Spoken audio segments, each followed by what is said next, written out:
In the work Beyond Recognition, the theorist Kelly Oliver writes about another theorist, Julia Kristeva, and Julia Kristeva is saying that only in elaborating and interpreting our relationship to repressed otherness can we come to terms with difference and even love it. Seems relevant. So, can I love my cat and not feel like Judith Butler and other theorists working with identity feel, that I'm constantly warring and fighting with my cat in the way that I relate with him? Like fighting to prove myself as a valid subject. I think someone could argue that since it seems that my cat is wholly other from myself, there doesn't really need to be any conflict or any tension in our relations because it's already understood that we're two separate, distinct entities, right?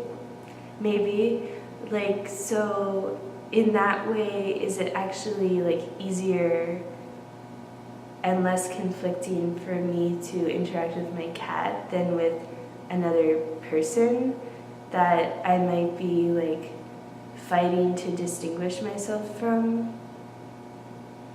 Maybe.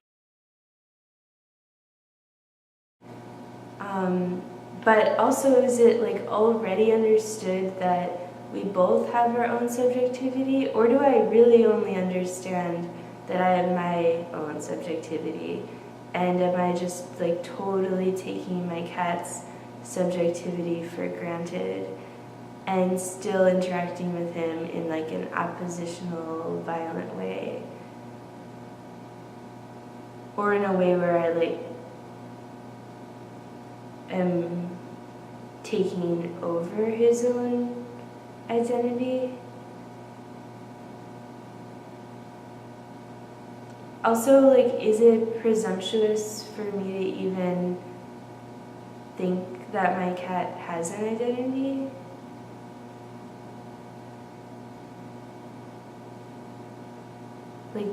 Do I decide that, or does he decide that?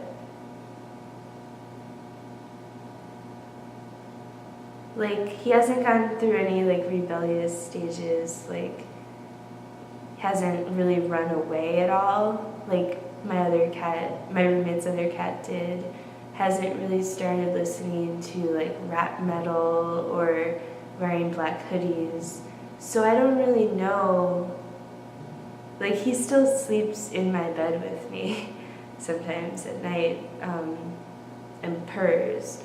So I don't really know if he's struggling for his identity right now. So, is there any difference between us? What about those pictures of, people who look like they're pets, pets who look like they're people?